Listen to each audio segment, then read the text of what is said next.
नमस्कार स्टूडेंट। आज का जो हमारा टॉपिक है वो है सहायक साधनों का शिक्षण में महत्व। सहायक जो साधन है, ठीक है, उसके माध्यम से क्या किया जाता है कि एक जो सहायक साधन होते हैं उसके माध्यम से ही एक शिक्षक द्वारा अपने शिक्षण को क्या किया जाता है, प्रभावी बनाया जाता है। यानी कि जो शिक्षण को प्रभावी बनाने में जो सहायक होते हैं वही सहायक साधन कहलाते हैं।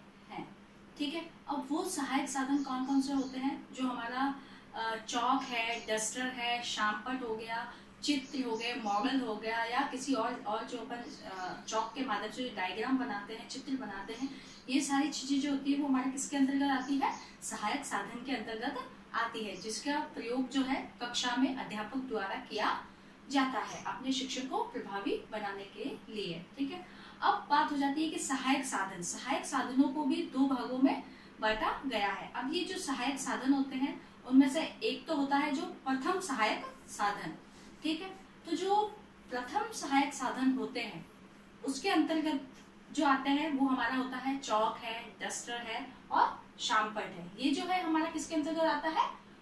प्रथम साधन के अंतर्गत। ठीक है, इसके माध्यम से क्या करता है शिक्षक जो होता है वो अपना शिक्षण कार्य को प्रभावी बनाता है, और इसके प्रयोग से एक जो संस्कृत शिक्षक होता है वो शामपट पर चौक के माध्यम से क्या करवाता है, बच्चों को शब्दों का जो है कठिन शब्द होते हैं उनका कठिन शब्दों को लिखता है, उनके अर्थ लिखता है, और साथ ही साथ बच्चों को उनका उच्चारण करवाया जाता है। ठीक है, और बाकी जो अध्यापक होते हैं यानी कि किसी सामाजिक विज्ञान के शिक्षक हो गए, गणित के हो गए, तो उनके द्वारा जो है शामपट का जो प्रयोग किया जाता है वो गणना के लिए और चौक के माध्यम से डायग्राम बनाकर, चित्र बनाकर उनको विषय वस्तु को प्रभावी बनाकर पढ़ाया जाता है। तो ये सब चीजें भी जो है वो किसके माध्यम से होती है? उसके लिए कौन सहायक होता है? हमारे लिए जो प्रथम साधन, यानी प्रथम साधन के अंतर्गत हमारा चौक, डस्टर और शामपट आ गया। ठीक है, तो इसके माध्यम से भी जो विषय वस्तु है उसको प्रभावी किया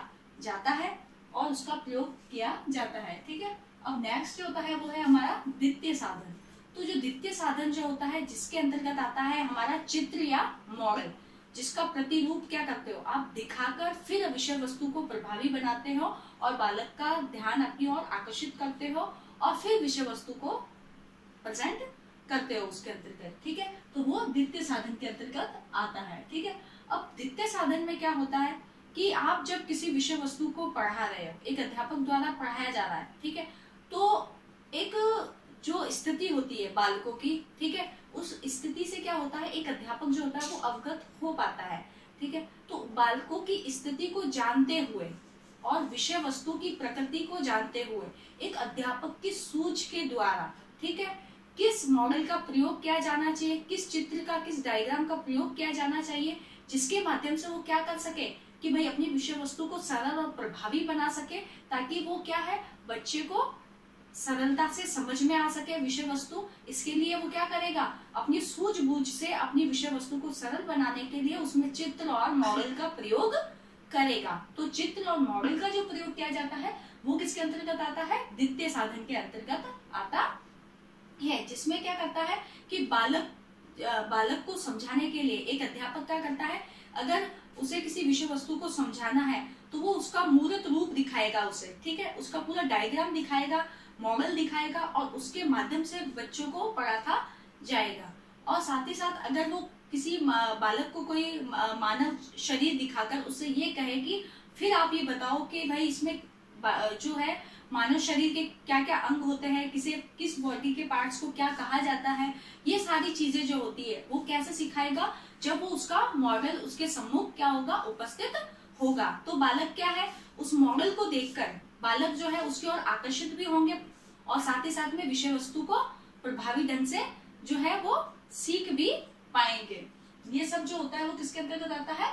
द्वितीय साधन के अंतर्गत आता है। ठीक है, तो इसी प्रकार से एक कक्षा में शिक्षण को प्रभावी बनाने के लिए जो सहायक साधन होते हैं उनका बहुत ही महत्व होता है। अब उनका महत्व क्या होता है कि पहला क्या होता है कि चित्र के माध्यम से क्या है पाठ को सरल बनाया जाता है। चित्र और मॉडल का प्रयोग कर शिक्षण कार्य को क्या है प्रभावी बनाने के साथ साथ क्या है उसको सरल बनाया जाता है, पाठ को सरल बनाया जाता है, बालकों का ध्यान केंद्रित किया जाता है, चित्र और मॉडल मॉडल के माध्यम से क्या होता है, बच्चों का ध्यान आकर्षित किया जाता है। ठीक है, बच्चों का विषय वस्तु की ओर ध्यान जो है वो आकर्षित आसानी से हो पाता है।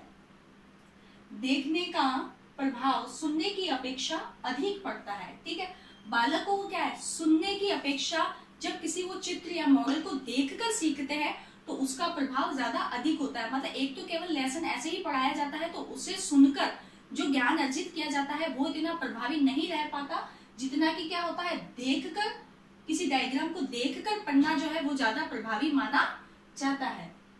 फिर है ज्ञान के स्थायित्व हेतु प्रभावी। ठीक है, जो सहायक सामग्री होती है जिसके अंतर्गत चित्र या मॉडल के द्वारा शिक्षण कराया जाता है तो उसका जो ज्ञान होता है वो भी कैसा होता है, स्थायित्व रूप ले लेता है। क्यों?